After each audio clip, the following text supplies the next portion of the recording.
나는 미치지 않았다. 처음부터 그렇게 말하고 싶었다. 오히려 그 반대였다. 나는 누구보다 또렷했다. 손끝의 감각, 귀로 들어오는 모든 소리, 시간이 흐르는 속도까지 평소보다 더 선명하게 느껴졌다. 사람들은 그게 광기의 증거라고 했지만 나는 그게 멀쩡함의 증거라고 생각했다. 그 노인의 집에 들어간 건 일 때문이었다. 거동이 불편한 노인을 돌보는 입주 간병, 숙식이 해결되고 일도 단순해서 나쁘지 않은 자리라고 들었다. 식사를 챙기고 약을 챙기고 밤에 한 번씩 상태를 살피러 들어가는 것, 그게 다였다. 문제는 그 노인의 입이었다. 처음 며칠은 참을만 했다. 노인 특유의 까칠함이라고 생각했는데 그건 까칠함이 아니었다. 노인은 입을 열 때마다 사람을 깎아내리는 말만 골라 했다. 이 새끼야, 그것도 제대로 못하나? 저 새끼는 밥값도 안 되는 놈이야. 처음엔 화가 났지만 무시했다. 그 다음엔 익숙해졌다고 생각했다. 하지만 익숙해진 게 아니었다. 나도 모르게 쌓이고 있었다. 밤에 약을 챙겨 들어갈 때마다 노인은 어김없이 한마디씩 던졌다. 다정한 말은 단 한 번도 없는 비아냥, 불만, 멸시. 그게 그 노인의 언어였다. 점점 그 목소리를 듣는 것 자체가 견딜 수 없어졌는데 정확히는 그 목소리가 나올 걸 알면서 방문을 여는 그 순간이 견딜 수 없었다. 그래서 결심했다. 그 목소리를 영원히 멈추기로. 이래 동안 매일 밤 정확히 자정에 노인의 방문을 열었다. 아주 천천히, 소리 하나 내지 않고 문을 다 열기까지 1시간이 걸린 날도 있었다. 손에 작은 손전등을 쥐고 가느다란 빛 한 줄기만 새어나오게 한 채로 노인을 살폈다.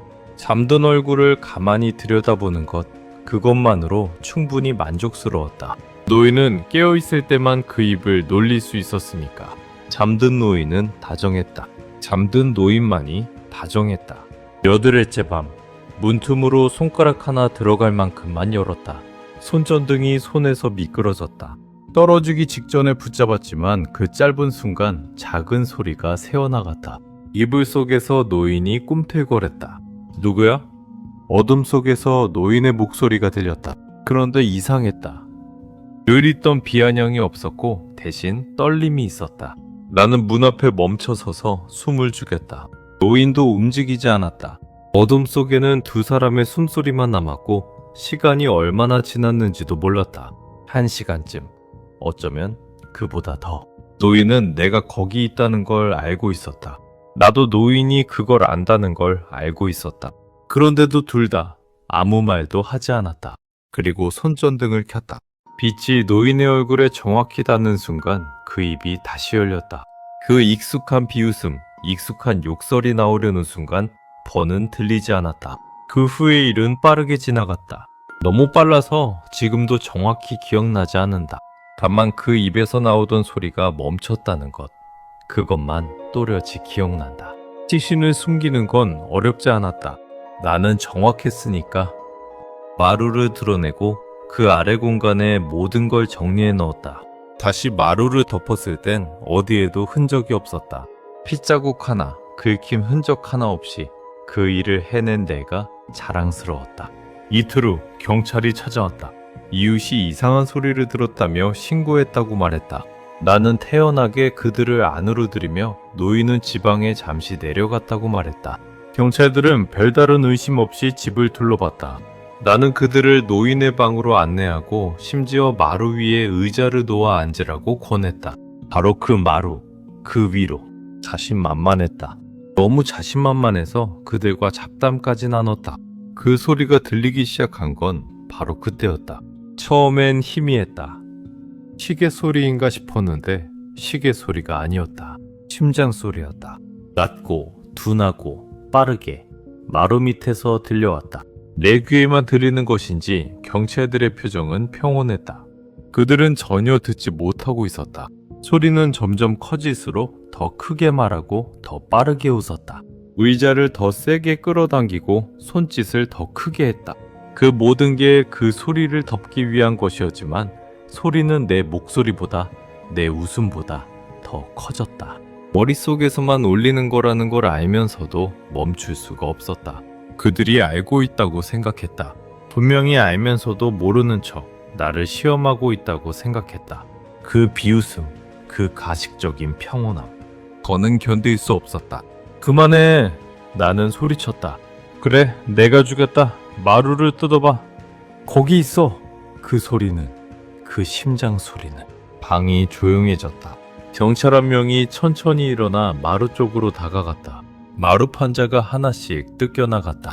나무가 갈라지는 소리, 못이 빠지는 소리 사이로 내 심장은 두 가지를 동시에 외치고 있었다. 그만해. 그리고 어서 봐라. 경찰의 손이 마루 밑 깊은 어둠 속으로 들어갔다. 잠시 정적이 흐르고 그가 천천히 손을 빼냈다. 아무것도 없었다. 아니, 정확히는 아무것도 보이지 않는 어둠뿐이었다. 경찰은 미심쩍은 얼굴로 손전등을 비췄다. 그 빛이 마루 밑 깊은 곳을 흐는 순간 내 눈으로 똑똑히 보았다. 그 어둠 속에서 무언가가 아주 잠깐 움직였다. 천천히 박동하듯.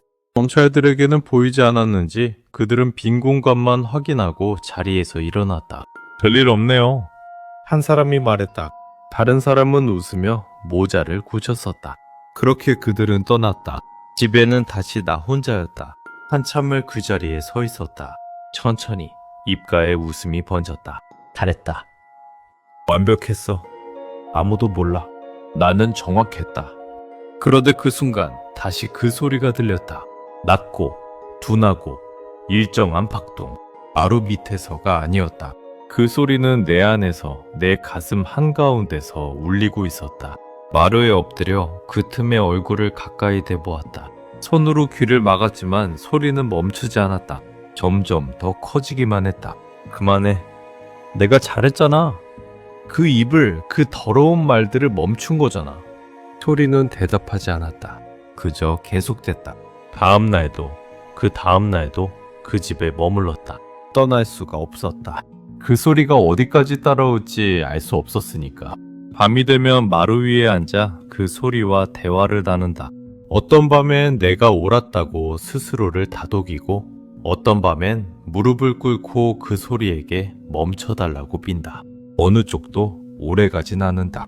그 소리는 늘 같은 박동으로 같은 자리에서 나를 기다리고 있으니까. 나는 미치지 않았다. 지금도 그렇게 믿는다. 다만 그 소리만은 도저히 떨쳐낼 수가 없다.